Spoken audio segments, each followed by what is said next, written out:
اعوذ باللہ من الشیطان الرجیم بسم اللہ الرحمن الرحیم۔ ایک حدیث شریف میں حضرت معاذ بن جبل رضی اللہ عنہ فرماتے ہیں، جس نے میت کو غسل دیا اور اس میں امانت کو ادا کیا تو وہ غلطیوں سے اس دن کی طرح پاک و صاف ہو گیا جس دن اس کی ماں نے اس کو جنا تھا۔ ایک حدیث شریف میں آتا ہے کہ حضرت وسلم نے حضرت علی رضی اللہ عنہ سے فرمایا، اے علی، میت کو غسل دیا کر، اس لیے کہ جس نے میت کو غسل دیا اسے 70 بخششوں سے نواز دیا جاتا ہے۔ اگر ایک بخشش کو بھی تمام مخلوق میں تقسیم کیا جائے تو وہ اسے کفایت کر جائے۔ حضرت علی رضی اللہ عنہ نے عرض کیا، یا رسول اللہ، میت کو غسل دینے والا غسل دیتے وقت کیا کہا کرے، یعنی جب وہ غسل دے رہا ہو؟ آپ نے فرمایا، وہ کہا کرے، غفرانک یا رحمان، کیونکہ یاد رکھے اس بات کو، ایک اصول کو۔ میں ایک دن گئی، اچھے خاصا اللہ تعالیٰ کو ماننے والا گھرانہ، اور انہوں نے کیا کیا، اپنے باتھ روم میں کو صاف کر دیا کہ یہاں غسل دیا جائے۔ خدا کے واسطے میت کو غسل دینا ہے، چاہے مرد یا عورت کو، اس کو باتھ روم میں غسل نہیں دینا، باتھ روم میں غسل نہیں دینا، اس کو کہاں غسل دینا۔ اور ویسے بھی آج کل تو باتھ روم سارے اٹیچ بات ہوتے ہیں، تو اس کو کہاں غسل دینا ہے؟ ایسا کمرہ جس میں پردے کا اہتمام ہو اور جس میں پانی کا نکاسی ہو۔ دوسری بات، جہاں آنا جانا نہ ہو۔ دوسری بات، یا پھر کوئی ایسا گیراج یا ایسا برآمدہ جہاں آپ نے ہر طرف سے پردے کھینچ دیے ہوں اور جہاں پہ پانی کا نکاسی ہو اور پردے کا اہتمام ہو۔ ایک حدیث میں شریف میں آتا ہے کہ حضرت صلی اللہ علیہ وسلم نے حضرت علی سے فرمایا، اے علی، میت کو غسل دیا کر، اس لیے کہ جس نے میت کو غسل دیا اسے 70 بخششوں سے نواز دیا جاتا ہے۔ اگر ایک بخشش کو بھی، یعنی 70 بخششیں جو اس کو مل جائیں گی، اس میں سے ایک بخشش کو بھی تمام مخلوق میں تقسیم کیا جائے تو انہیں کفایت کر جائے۔ کیا آپ نے کبھی کسی میت کو نہلایا؟ ضرور بتائیے گا۔ حضرت علی رضی اللہ عنہ نے عرض کیا، یا رسول اللہ، میت کو غسل دینے والا غسل دیتے وقت کیا کہے؟ آپ نے فرمایا، وہ کہے، غفرانک یا رحمان، اے رحمان، میں تیری بخشش کا طلبگار ہوں، یہاں تک کہ وہ غسل دینے سے فارغ ہو جائے۔ مرنے کے فوراً بعد غسل و کفن کرنا چاہیے۔ بعض لوگ جنازہ لے جانے میں تاخیر کی وجہ سے غسل کو بھی مؤخر کرتے ہیں، یہ غلط ہے۔ فوری طور پہ غسل جو ہے، یعنی کہنے کا کیا مقصد ہے، جب غسل دینا، یعنی جب میت مطلب تیار ہو جائے، یعنی کوئی شخص مرتا ہے تو کوشش کریں اس کو غسل دینے میں جلدی کریں اور دیر نہ کریں، اور غسل دے کر رکھ لیں۔ اگر دیر تک بھی رکھنا ہے تو غسل دے کر رکھ لیں۔ تو امید ہے کہ بات سمجھ آ گئی ہوگی، کیونکہ نبی پاک صلی اللہ علیہ وسلم کی حدیث مبارکہ ہے، اے علی، 3 کام کرنے میں جلدی کرو۔ جی بتائیے کون سے 3 کام کرنے میں جلدی کریں؟ ایک، سب سے پہلے یہ کہ میت کو غسل دینا۔ اگر میت یعنی کہیں موت ہو جائے تو میت کو دفنانے میں جلدی کرو، غسل دو، اور یعنی تکفین کرو، تدفین کرو، جلدی کرو۔ اور دوسری بات، اگر بچی ماشاءاللہ بچی بالغ ہو جائے تو اب جو اچھا رشتہ آ رہا ہے اسے اس کی شادی کر دو۔ یہ نہیں ابھی تو یہ پڑھے گی، ابھی تو یہ لکھے گی، ابھی تو اور اچھا رشتہ آئے گا، ابھی ٹھہر جائیں اتنے دنوں بعد۔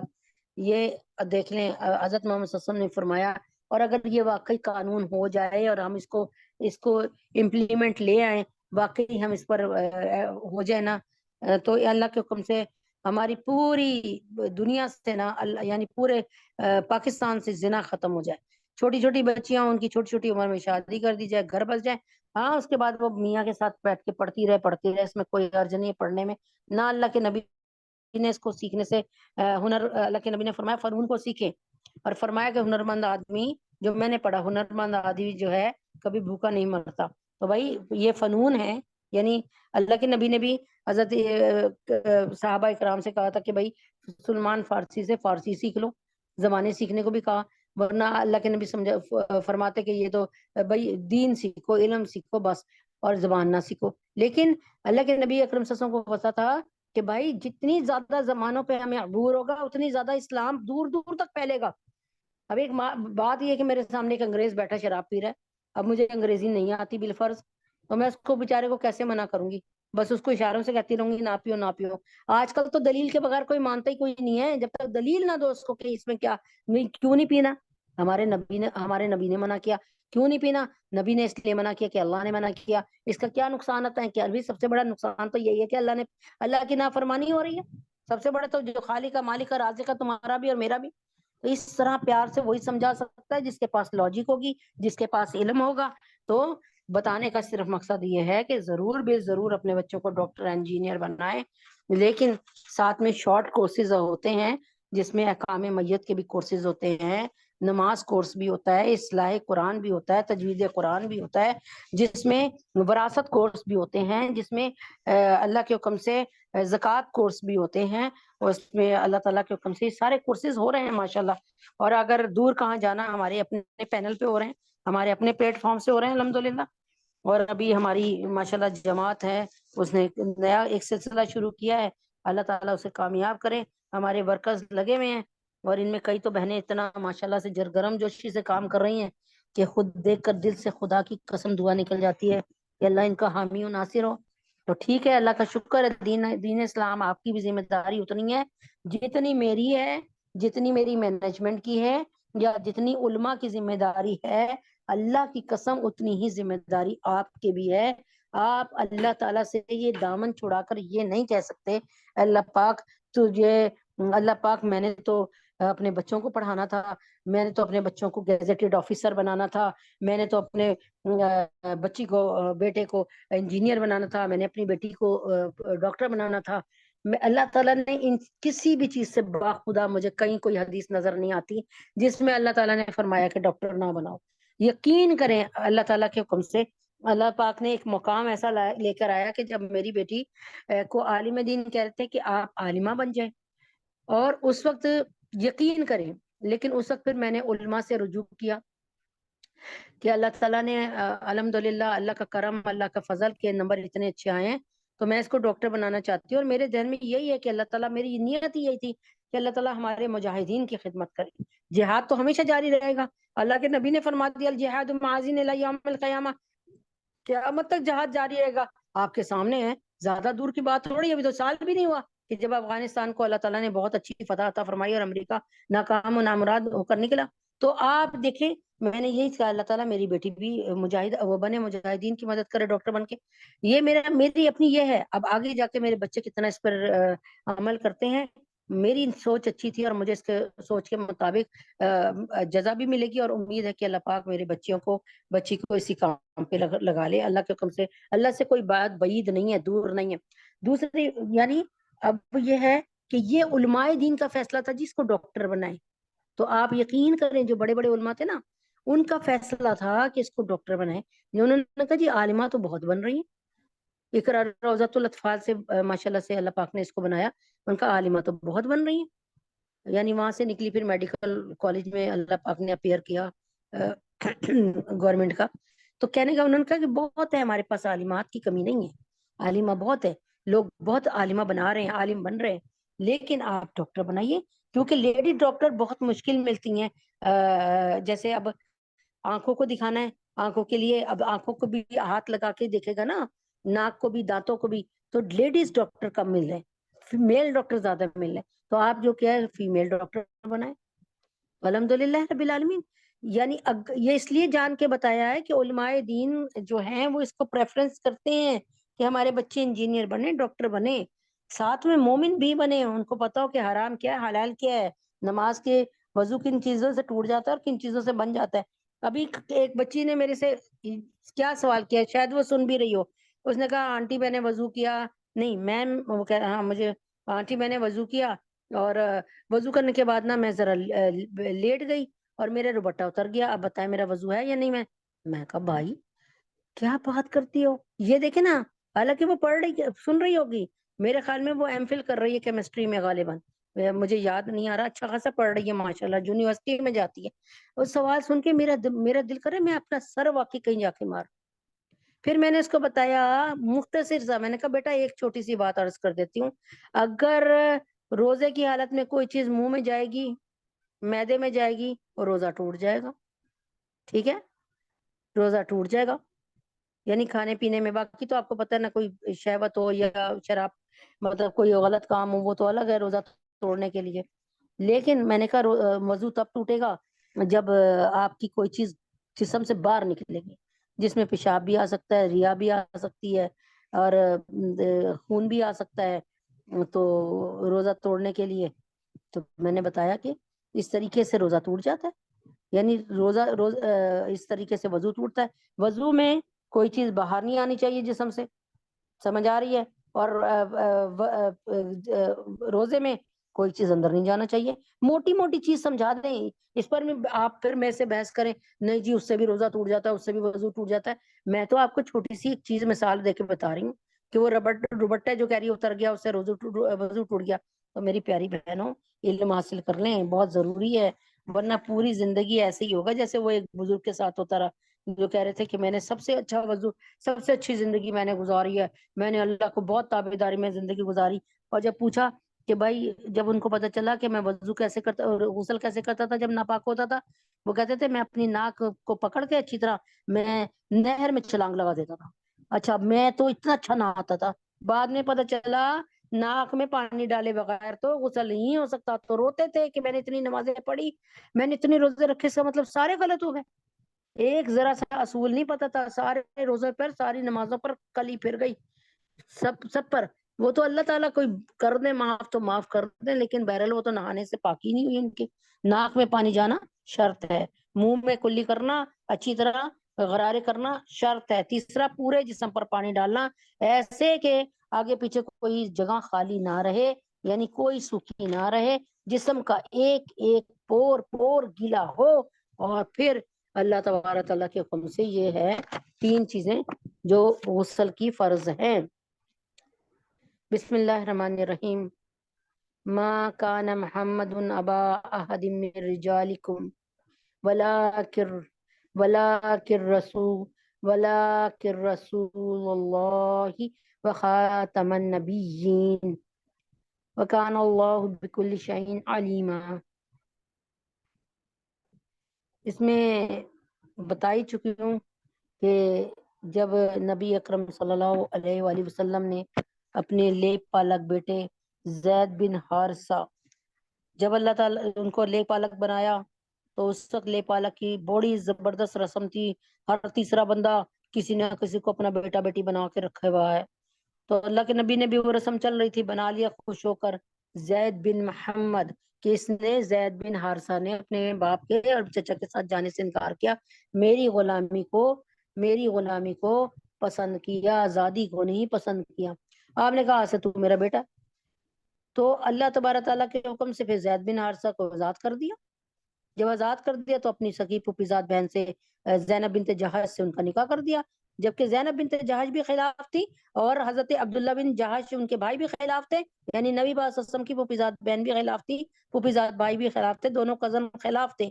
لیکن قرآن کی آیت ہوئی کہ جب اللہ یا رسول تمہارے لیے کوئی فیصلہ کر لیں تو پھر تم پر یہ بات، مومن ہونے کے بعد یہ بات تم پر جچتی نہیں ہے، پھبتی نہیں ہے، تمہاری یہ شان نہیں ہے کہ تم اس سے انکار کرو. چنانچہ اللہ کے نبی اکرم صلی اللہ علیہ وسلم کے اس فرمان پہ حضرت زینب بنت جہش نے یس کر دی، یعنی انہوں نے مان لیا، لیکن بنی نہیں، ان کی ذہنی انڈرسٹینڈنگ نہیں ہو سکی. یعنی حضرت زینب کو یہ تھا کہ بھائی میں تو ہوں سیدزادی اور تم ایک غلام ہوں، ٹھیک ہے نا، میں اعلیٰ نسل ہوں. اب اللہ تعالیٰ کے نبی اکرم صلی اللہ علیہ وسلم نے اسی چیز کو روندنے کے لیے کہ سارے انسان دنیا میں برابر ہیں، کوئی ذات پات میں کسی سے بڑا نہیں ہے، تو یہی شادی کروائی تھی کہ میں اپنی پھوپھی ذات بہن سے کراتا ہوں تاکہ کسی کو یہ بات کا اندیشہ ہی نہ رہے کہ محمد صلی اللہ علیہ وسلم اپنے گھر میں کرواتے. تو اللہ کا شکر ہے انہوں نے ایسے ہی کیا، لیکن ان کے آپس میں بنی نہیں.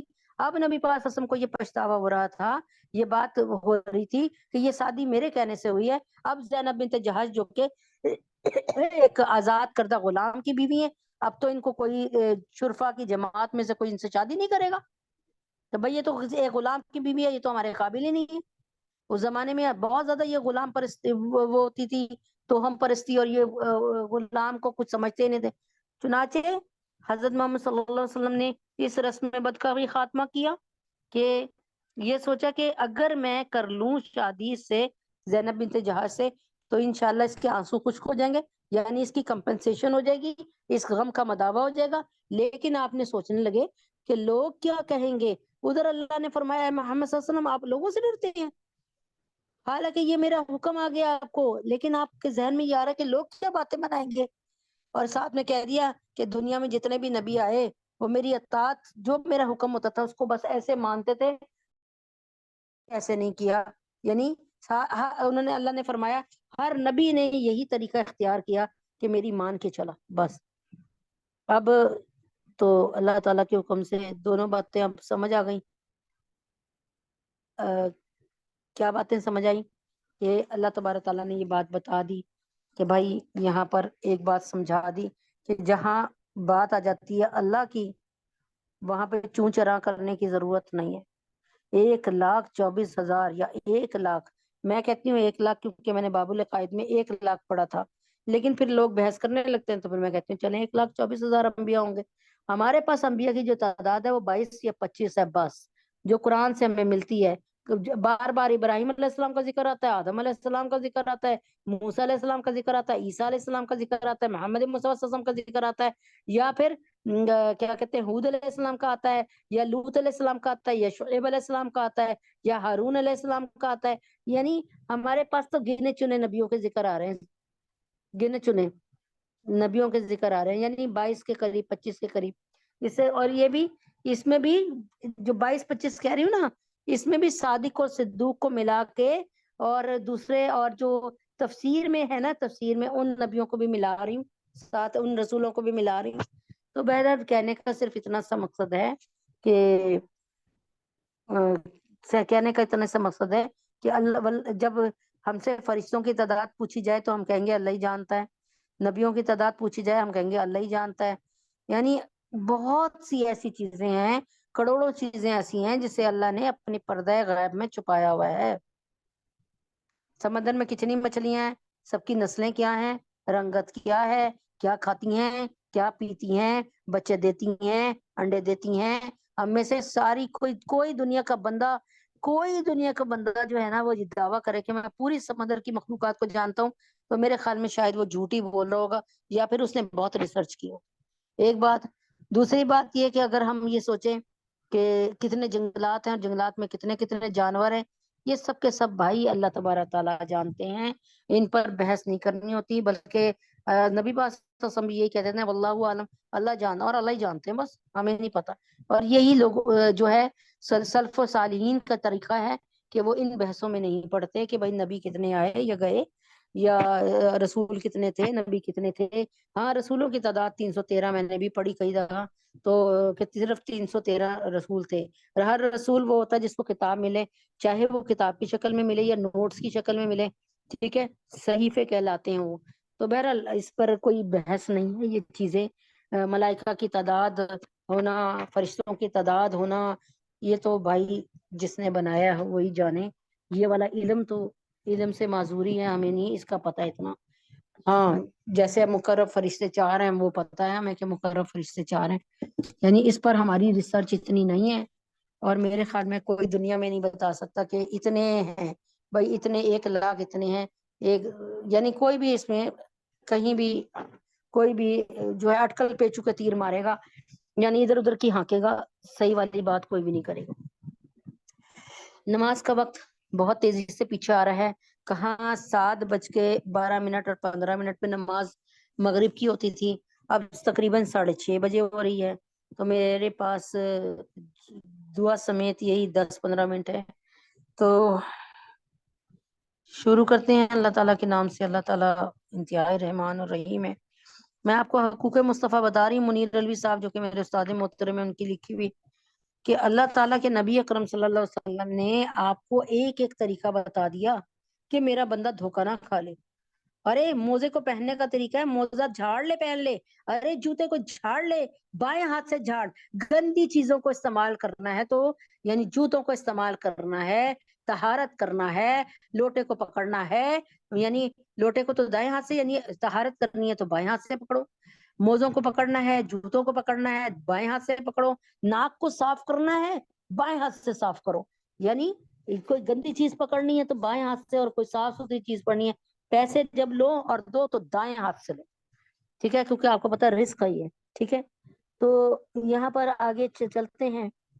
حضرت طارق المحاربی رضی اللہ تعالیٰ عنہ نے اس سے مروی ہے، میں نے رسول پاک صلی اللہ علیہ وسلم کو ذی المجاز کے بازار میں دیکھا.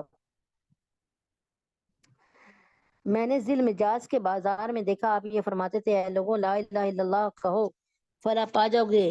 ہاں قولوا لا الہ الا اللہ، قولوا لا الہ الا اللہ تفلحوا، اور ایک شخص آپ کے پیچھے پیچھے پتھر مارتا جاتا تھا جس سے آپ کا جسم مبارک خون آلود ہو جاتا تھا، ہو گیا، اور وہ شخص ساتھ ساتھ کہتا جاتا تھا یا ایھا الناس لا تطیعوہ فانہ کذاب، اے لوگوں اس کی بات نہ سننا، یہ جھوٹا ہے، نعوذ باللہ نعوذ باللہ ثم نعوذ۔ راوی کہتے ہیں میں نے کہا یہ مظلوم کون ہے؟ جنہوں نے یہ روایت بیان کی انہوں نے کہا یہ مظلوم کون ہے جو اس طرح اس کو مار پڑ رہی ہے؟ تو لوگوں نے بتایا یہ عبد المطلب کی قوم کا ایک جوان ہے۔ میں نے پوچھا یہ ظالم کون ہے جو اس کا پیچھے پیچھے اس کو پتھر مار رہے ہیں؟ لوگوں نے بتایا یہ ان کے چچا عبد العزیٰ یعنی ابو لہب ہے۔ نبی پاک صلی اللہ علیہ وسلم ایک اللہ کی دعوت دے رہے ہیں اور ان کو پتھر مار رہے ہیں، نعوذ باللہ یہ مار رہا ہے، اور ساتھ ساتھ کہہ رہے ہیں نعوذ باللہ کہ جھوٹ بول رہے ہیں، نعوذ باللہ۔ غیر کی نسبت اپنوں کی طرف سے ملنے والی تکلیفوں پر زیادہ دکھ ہوتا ہے۔ آپ کسی سفر پہ جا رہے ہیں اور آپ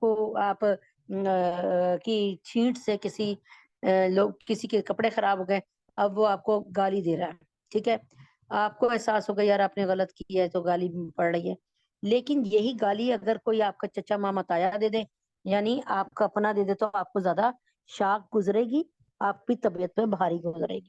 غیر کی نسبت اپنوں کی طرف سے ملنے والی ایذاؤں پہ زیادہ دکھ ہوتا ہے۔ اپنوں کے نشتر قلب و جسم دونوں کو تکلیف دے دیتے ہیں۔ نبی پاک صلی اللہ علیہ وسلم کی وفاؤں پر، نبی اکرم صلی اللہ علیہ وسلم کی وفاؤں پر قربان کی امت کی خاطر غیروں کے ساتھ ساتھ آپ صلی اللہ علیہ وسلم نے آپ صلی اللہ علیہ وسلم اپنوں کے بھی ظلم و ستم برداشت کرتے رہے۔ غیروں کے ساتھ ساتھ اپنوں کی تکالیف کو برداشت کرنے کی دوہری اذیت اٹھا کر ہمارے نبی اکرم صلی اللہ علیہ وسلم نے کس قربانی اور مشقت سے یہ دین ہم تک پہنچایا اور کس اعلیٰ درجے میں امت کا حق ادا کیا۔ کیا ان وفاؤں کا بدل بے وفائی ہے؟ کیا ان قربانیوں کا صلہ دین سے بیزاری ہے؟ رحمت دو عالم صلی اللہ علیہ وسلم تو ہماری خاطر اپنی خاندان کو چھوڑ دیا۔ ہم اپنا حساب کریں، ہم اپنی طرف دیکھیں، محاسبہ کریں کہ ان کے لیے ہم نے کیا کیا، ہم نے کس کس کو چھوڑا آج تک نبی اکرم صلی اللہ علیہ وسلم کے لیے۔ ارے ہم تو اپنی چائے تک نہیں چھوڑتے، یہ تو باقی دوسری بات ہے، ہم تو اپنے گھر کا آرام نہیں چھوڑتے۔ میں اس میٹنگ کے لیے کتنے لوگوں کو دعوت دیتی ہوں، یقین کریں اللہ تعالیٰ جانتا ہے، باخدا میرے پر یہ ٹائم اتنا بھاری ہوتا ہے کیونکہ نماز جلدی سے پڑھنی ہوتی ہے، وقت کم ہوتا ہے، آپ کے پاس آنا ہوتا ہے، نماز جلدی سے پڑھنی ہے، وضو بنانا ہے، نماز پڑھنی ہے، میٹنگ کو کھولنا ہے، ہوسٹ بننا ہے، کو ہوسٹ بنانا ہے، سب میوٹ پہ لگانا ہے، پھر کیا ساتھ ساتھ کوئی تقریباً پتہ نہیں کتنے بندوں کو ابھی بھی، بے شک آپ میری اس کو واٹس ایپ کو دیکھ لیں، میں نے ان کو آ جائیں میٹنگ شروع ہو رہی ہے، آ جائیں پلیز مہربانی ہوگی، آ جائیں میٹنگ میں آ جائیے، یہ سب کو دعوت نامے بھی لکھ کر بھیج رہی ہوتی ہوں صرف اس وجہ سے کہ آ جاؤ، جڑ جاؤ، سارے جنت میں ایک ساتھ داخل ہوں گے، سارے نبی نبی نبی نبی نبی خاتم الانبیاء صلی اللہ علیہ وسلم سے ایک ساتھ ہی ان کے ہاتھ سے حوض کوثر کا جام پیئیں گے انشاءاللہ۔ حضرت عروہ بن الزبیر رضی اللہ عنہ فرماتے ہیں کہ میں نے ایک بار حضرت عبداللہ بن عمر بن العاص رضی اللہ عنہ سے کہا مشرکین نے حضرت رسول پاک صلی اللہ علیہ وسلم کو جو تکلیف پہنچائی ہے اس کا ذکر تو کریں، تو حضرت عبداللہ بن عمر بن العاص رضی اللہ عنہ نے فرمایا کہ ایک روز نبی اکرم صلی اللہ علیہ وسلم حتیم میں نماز ادا فرما رہے تھے کہ عقبہ بن ابی معیط نے آپ کی گردن میں کپڑا ڈال کر اس قدر زور سے کھینچا گلا گھٹنے لگا، سامنے سے ابوبکر صدیق رضی اللہ عنہ آ گئے اور عقبہ کو ایک دھکا دیا اور یہ آیت پڑھی اتقتلون رجلا ان یقول ربی اللہ وقد جاءکم بالبینات من ربکم، کیا تم ایک مرد کو اس بات پر قتل کرتے ہو وہ کہتا ہے میرا پروردگار صرف اللہ ہے اور اپنی نبوت و رسالت کے واضح اور روشن دلائل لے کر آیا ہے، تمہارے پاس تمہارے رب کی طرف سے ہے، تمہارے پاس تمہارے رب کی طرف سے ہے۔ ایک روایت میں ہے فَقَفُّوا الرسول اللہ وَأَقْبَلُوا عَلَى ابی بکر یضربونہ، کفار نے حضرت محمد صلی اللہ علیہ وسلم کو چھوڑ دیا اور حضرت ابوبکر صدیق پر ٹوٹ پڑے اور آپ کو مارنے لگے۔ مسند ابی یعلا اور مسند بازار میں حضرت انس رضی اللہ عنہ سے صحیح سند کے ساتھ مروی ہے کہ ایک دفعہ قریش نے آپ صلی اللہ علیہ وسلم کو اس قدر مارا کہ آپ صلی اللہ علیہ وسلم بے ہوش ہو گئے حضرت ابوبکر صدیق رضی اللہ عنہ حمایت کے لیے آئے تو کفار آپ وسلم کو چھوڑ کر حضرت ابوبکر صدیق رضی اللہ عنہ کو لپٹ گئے۔ حضرت اسماء بنت ابی بکر رضی اللہ عنہا فرماتی ہیں میرے والد محترم حضرت ابوبکر رضی اللہ عنہ کو اس قدر مارا گیا کہ تمام سر زخمی ہو گیا۔ حضرت ابوبکر صدیق رضی اللہ عنہ زخموں کی شدت کی وجہ سے سر کو ہاتھ نہ لگا سکتے۔ ایک جگہ میں نے پڑھا کہ اس جگہ پہ نبی پاک حضرت ابوبکر صدیق کے سارے بال ہی جھڑ گئے۔ آغاز اسلام میں رحمت دو عالم وسلم کو جو ستایا ہی جاتا تھا ان کو تو ستایا جاتا تھا، اور آپ صلی اللہ علیہ وسلم پر تو ظلم ستم توڑے ہی جاتے تھے، لیکن جو آپ صلی اللہ علیہ وسلم کی دعوت حق پر لبیک کہہ دیتے تھے انہیں بھی طرح طرح کے مظالم کا سامنا کرنا پڑتا تھا۔ بالخصوص جو حضرات قبول اسلام کے بعد نصرت دین میں آپ صلی اللہ علیہ وسلم کا ساتھ دیتے، آپ کے حق میں کھڑے ہوتے، انہیں زیادہ ستایا جاتا تھا، لیکن جیسے آپ صلی اللہ علیہ وسلم نے امت کی خاطر سب مظالم برداشت کیے ایسے ہی آپ صلی اللہ علیہ وسلم کے جانثاروں نے بھی بے مثال وفا کی۔ اللہ تعالیٰ ان وفاؤں کے بدلے میں ہمیں بھی وفا کرنے اور حق غلامی ادا کرنے کی توفیق نصیب فرمائے۔ حضرت عبداللہ بن مسعود رضی اللہ عنہ سے مروی ہے کہ آپ جناب صلی اللہ علیہ وسلم نے ایک دفعہ ظہر میں نماز پڑھ رہے تھے اور ابو جہل اس کے احباب بھی وہاں موجود تھے۔ ابو جہل نے کہا کوئی ایسا نہیں ہے جو فلاں اونٹ کی اوجڑی اٹھا لائے تاکہ محمد صلی اللہ علیہ وسلم جب سجدے میں جائیں تو اوجڑی آپ کی پشت پر رکھ دے۔ اس وقت قوم میں جو سب سے زیادہ شکی یعنی جو سب سے زیادہ شکی القلب تھا نا، جو سخت دل تھا، یعنی عقبہ بن ابی معیط، جو نبی پاک صلی اللہ علیہ وسلم کے گھر کے سامنے روزانہ غلاظت کر کے جاتا تھا، وہ اٹھا اور ایک اوجڑی اٹھا کر آپ کی پشت پر ڈال دی۔ مشرکین ایک دوسرے کو دیکھ کر ہنسنے لگے اور ہنسی کے مارے ایک دوسرے پہ گرے جاتے تھے۔ اتنے میں حضرت بی بی فاطمہ تو زہرا رضی اللہ تعالیٰ عنہا جو اس وقت 4-5 سال کی تھی دوڑتی ہوئی آئیں اور اپنے اوجڑی کو ہٹا دیا۔ یہ صحیح بخاری کی حدیث ہے۔ روایت میں کہ حضرت فاطمہ رضی اللہ عنہا نے روتے ہوئے اس اوجڑی کو ہٹایا اور کفار کو بددعائیں بھی ساتھ ساتھ دی۔ آپ سوچیں کہ نبی پاک صلی اللہ علیہ وسلم اتنا سب کچھ برداشت کر گئے، کس کی وجہ سے برداشت کیا؟ کبھی غور کیا؟ میری اور آپ کی وجہ سے۔ خدا کی قسم اس کو میں ثابت کر سکتی ہوں کہ اگر ہمارا نبی ہماری خاطر اتنی تکلیفیں نہ برداشت کرتے تو آج ہم اتنی عیاشی کی زندگی نہ گزار رہے ہوتے۔ آج ہمارے پاس کوئی رول ماڈل نہیں ہوتا، آج ہمارے پاس کوئی ایسی ہستی نہ ہوتی جس کو ہم فالو کرتے، جس کے پیچھے پیچھے چلتے۔ آج نبی اکرم صلی اللہ علیہ وسلم نے اعلیٰ انسانیت کا وہ نمونہ پیش کیا جو کسی مذہب میں نبی اکرم صلی اللہ علیہ وسلم کے پائے اور اس کی مثال کے طور پہ کوئی ایک بندہ بھی نہیں ہے۔ خدا جانتا ہے، اللہ کی قسم اللہ جانتا ہے کہ اگر ہم سارے اٹھ کھڑے ہوں اور اپنے دین جو کہ حق دین ہے اس کو لے کر آگے چلیں اور ہم دیوانہ وار یہ کام کریں اور انشاءاللہ لوگوں پر محنت کریں، گھر گھر جا کر محنت کریں، بجائے غیبتوں کے جو انبار اٹھاتے ہیں ہم ایک دوسرے کے پاس جمع ہو کے فضول قسم کی باتیں کرتے ہیں، ہنسی مذاق کرتے ہیں، اس کے بجائے ہم سب جمع ہوں اور بار بار اسی مقصد کو لے کے جائیں کہ آج ہم دین کے لیے بولیں گے، ہم آقا مدنی صلی اللہ علیہ وسلم کے لیے بولیں گے۔ ایک دن ضرور انقلاب آئے گا، مجھے ایک بہن بیٹھی ہوں گی یہاں پر جو انہوں نے اپنی کارگزاری بتائی، انہوں نے اپنے میاں کی کارگزاری بتائی کہ ہمارے میاں گئے، اللہ تعالیٰ کمی پیشی معاف کرے جو بات ذہن میں رہ گئی، کہ ہمارے میاں گئے تو اس دن کوئی بھی نہیں آیا، یعنی مسجد جماعت کے ساتھ گئے، کہیں گئے ہوں گے کسی شہر میں تو تبلیغ کے لیے گئے، تو اس کے بعد کوئی بھی نہیں آیا۔ تو جب کوئی بھی نہیں آیا، مسجد میں کوئی بھی کچھ نہیں سننے کے لیے آیا، تو کہتے ہیں کہ انہوں نے کیا کہا، انہوں نے کہا کہ اچھا ایسا کرتے ہیں کہ بارش ہو رہی تھی بہت زیادہ، کہ اس میں ہم نکلتے ہیں اور ہم جا کے نہ دین کی دعوت دیتے ہیں۔ تو کہتی ہیں کہ نکل کھڑے ہوئے، اب بارش میں تو آپ کو پتا ہے لوگ ویسے ہی اپنے گھروں میں چلے جاتے ہیں، دکانوں میں بند کر لیتے ہیں، یعنی ایسے کہ اپنے آپ کو شیلٹر میں کر لیتے ہیں کہ بارش سے بھیگے نہیں۔ تو کہتے ہیں کہ وہ نہ کیا کر رہے ہیں کہ بارش میں کھیت کھلیان میں کھڑے ہو کر اللہ کی کھیت کھلیان کو دعوت دے رہے ہیں۔ اب بتائیں کوئی انہیں دیکھے گا تو کیا سمجھے گا؟ لیکن یہ ان کا عمل اللہ کو ایسا قبول ہوا کہ اللہ پاک نے اس کے نتیجے میں بھی جماعتیں بھیجی۔ اسی طریقے سے جہاں میں سہروزہ لگانے گئی تو وہاں پر ایک تذکرہ ہوا، حال کارگزاری ہم تک آئی کہ ہماری پنڈی بھٹیا میں ایک جماعت گئی، پنڈی بھٹیا میں جماعت گئی تو وہاں پر کہتے ہیں جی پنڈی بھٹیا کی کوئی عورت نہ 3 دن میں ایک عورت نہیں آئی، یعنی ایک عورت بھی جو ہے وہ تعلیم میں نہیں آئی، کوئی تعلیم میں نہیں آئی، کوئی تشکیل نہیں کرائی، کوئی عورت نہیں ان کے گھر میں آئی، کوئی عورت ان عورتوں سے آ کر جو جماعت کی گئی تھی ان سے نہیں ملی، کوئی تعلیم بس تعلیم ہوتی تھی وہ آپس میں بیٹھے کر رہی ہوتی تھی۔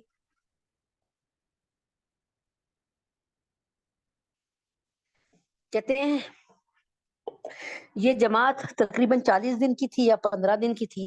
جب یہ جماعت کارگزاری بتانے مسجد پہنچی نا، مکی مسجد یا جہاں بھی ہوتا ہے سینٹر ہوتا ہے ڈائمنڈ، کہتے ہیں یہ آنکھوں دیکھی وہ بات بتا رہی ہیں، کہتی ہیں جب یہ جماعت وہاں پہنچی نا تو انہوں نے کہا کہ آپ اپنی کارگزاری بتائیں۔ کارگزاری بتاتے بتاتے جب وہ پنڈی بھٹیا کی کارگزاری پہ آئی نا بہن، کہ بھائی یا ان کا جو ہوگا کوئی جو ان کے مرد ہوں گے شاید، بہرحال جو بھی تھا ان تک کارگزاری گئی کہ بھائی ایسے ایسے پنڈی بھٹیاں گئے اور وہاں پہ کوئی نہیں آیا، اور ہم 3 دن رہ کے آ گئے اور ہم وہاں پہ کوئی نہیں آیا ہمارے سے، کسی نے تعلیم نہیں لی اور یہ کوئی تعلیم میں شامل نہیں ہوا، کسی نے اکرام نہیں کیا ہمارا، مطلب اکرام تو بعد میں کی بات ہے، تعلیم میں نہیں آیا۔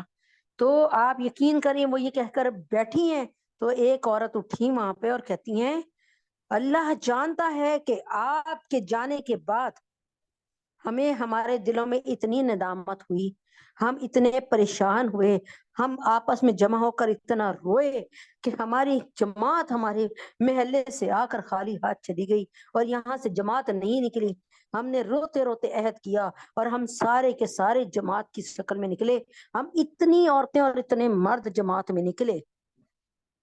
کہنے کہ آپ کو تو پتہ نہیں ہے، لیکن آپ نے جب پڈی بھٹیا کی بات کی اور آپ نے دلوں کا بتایا کہ ہم اتنے دن پہلے گئے تو وہ آپ ہمارے علاقے میں آئے اور اب وہاں سے جماعتیں نکل رہی ہیں، یعنی جو آپ نے بیج ڈال دیا اللہ کی قسم وہ زمین میں ضائع نہیں ہوئے گا، وہ آج نہیں تو کل پھوٹے گا انشاءاللہ۔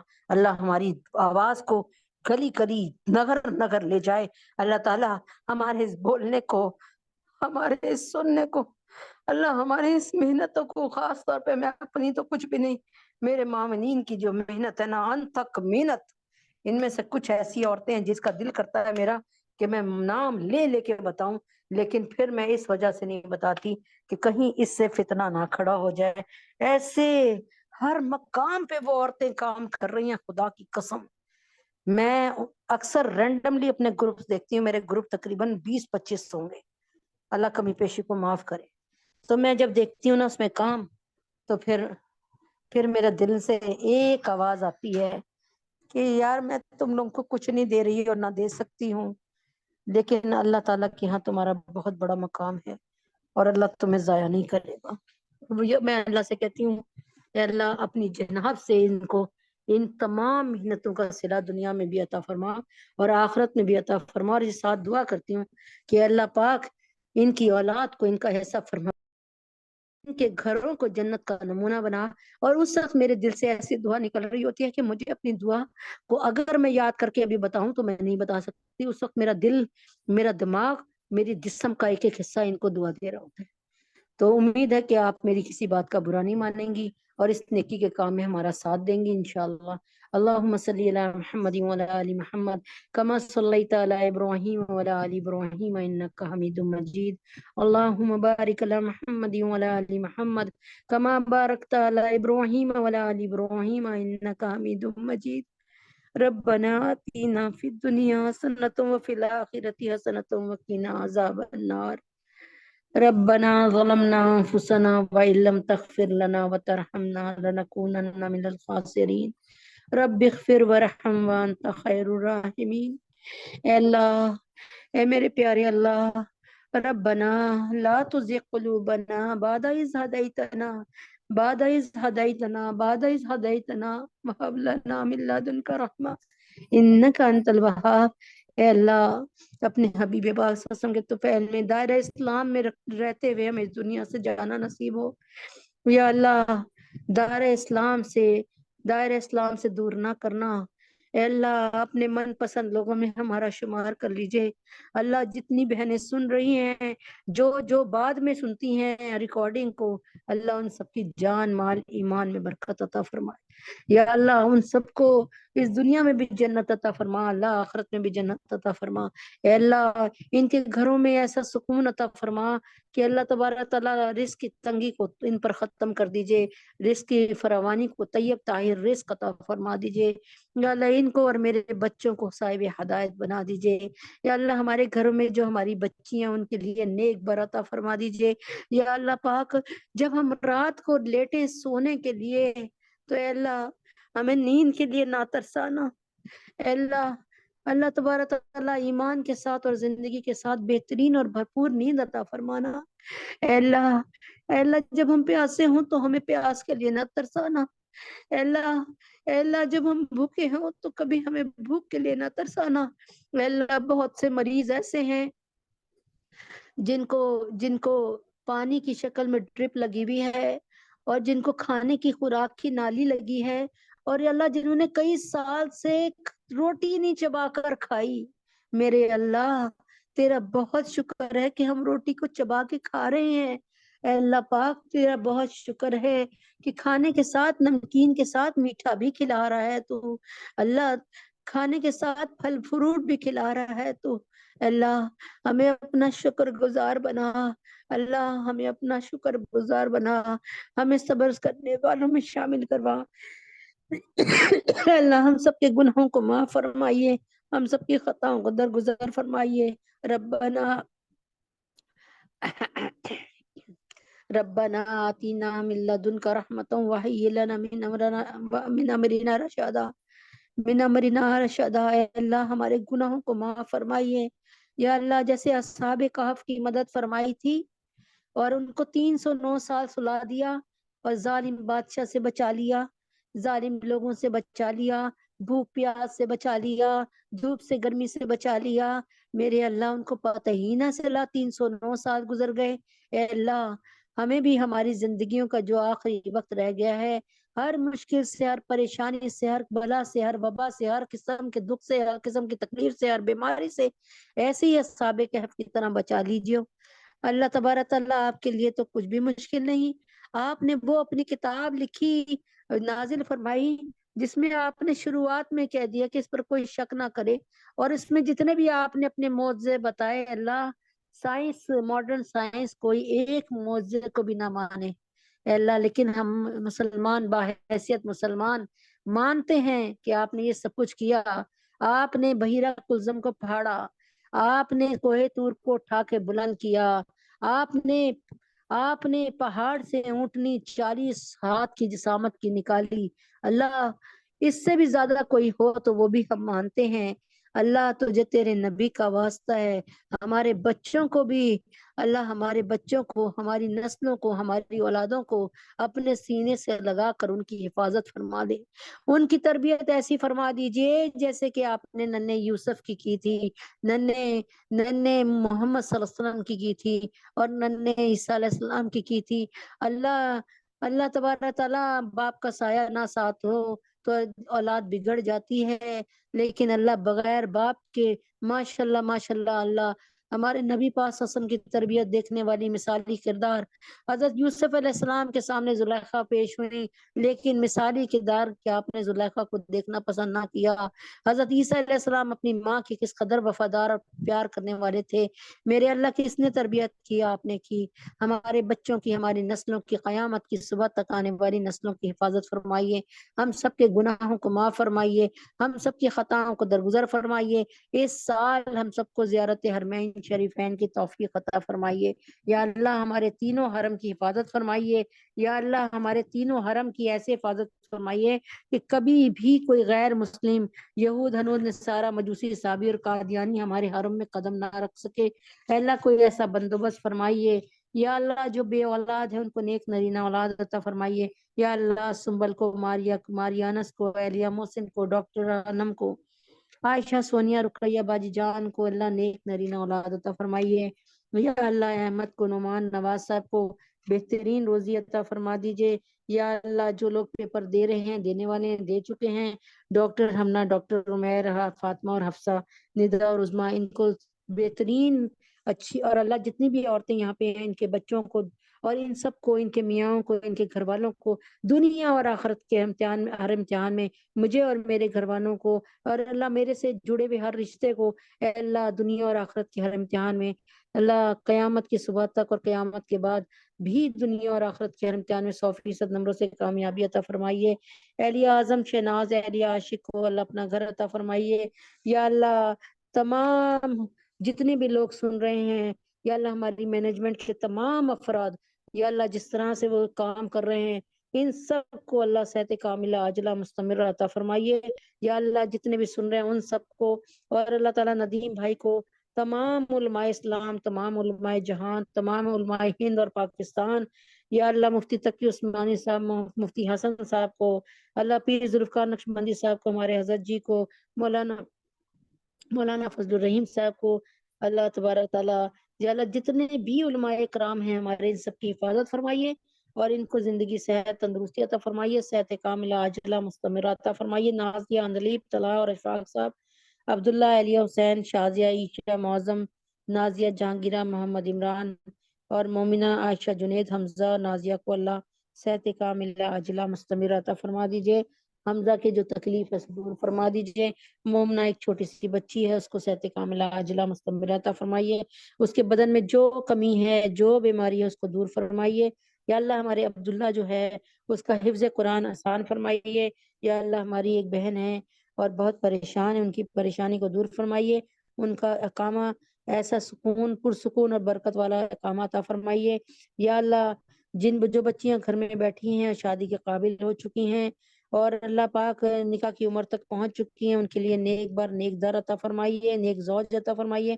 امت محمد وسلم کی ساری بیٹیوں اور بیٹوں کے لیے حفصہ فاطمہ جویریہ، ام حبیبہ سدرہ سمانہ، حفصت سجاد بینی، شفیفہ مانور، بنات سرور، سعدیہ نظام فخر، عبد المتین مہتاب، ندا مصباح، آمنہ، امبر، صدف، خدیجہ، شائستہ اور نمرہ، اللہ ان سب کے لیے بہترین بر اور بہترین زوج عطا فرمائیے، ہم سب کے گناہوں کو معاف فرمائیے، پاکستان کو اسلامی، اخلاقی، معاشی، معاشرتی، سماجی ترقی عطا فرمائیے، پاکستان کو دین کا، اسلام کا قلعہ بنائیے۔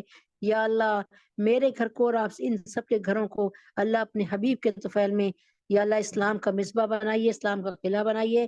ہماری اولاد، اس اولاد سے یہ کام لیجئے کہ وہ دین کے سلسلے کو تا قیامت جاری رکھے، اسلام کے سلسلے کو تا قیامت جاری رکھے۔ اللہ اپنے حبیب پاک صلی اللہ علیہ وسلم کے طفیل میں پاکستان سے اور دنیا سے مہنگائی بے حیائی کو غرق کر دیجئے، پاکستان میں بجلی کو اور پیٹرول کو بہت سستا کر دیجئے۔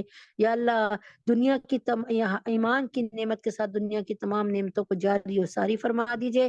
یا اللہ مسلمان جہاں کہیں ہیں، بوسنیا میں، چیچنیا میں، صومالیہ میں، برما میں، شام میں، سیریا میں، ان سب کی عزت و جان و مال کی حفاظت فرمائیے۔ یا اللہ اپنے حبیب پاک صلی اللہ علیہ وسلم کے طفیل میں پاکستان کو اور تمام اسلامی ممالک کو وہ تمام وباؤں سے، بلاؤں سے، زلزلوں سے اور تمام کے تمام سیلابی کیفیتوں سے بچائیے۔ پاکستان میں کالا باغ ڈیم کا قیام فرما دیجئے۔ وصلی اللہ تعالی علی خیر خلقہ محمد وعلی آلہ وصحبہ اجمعین برحمتک یا ارحم الراحمین۔ سبحان ربک رب العزت عما یصفون وسلام علی المرسلین والحمد للہ رب العالمین۔ السلام علیکم ورحمۃ اللہ وبرکاتہ۔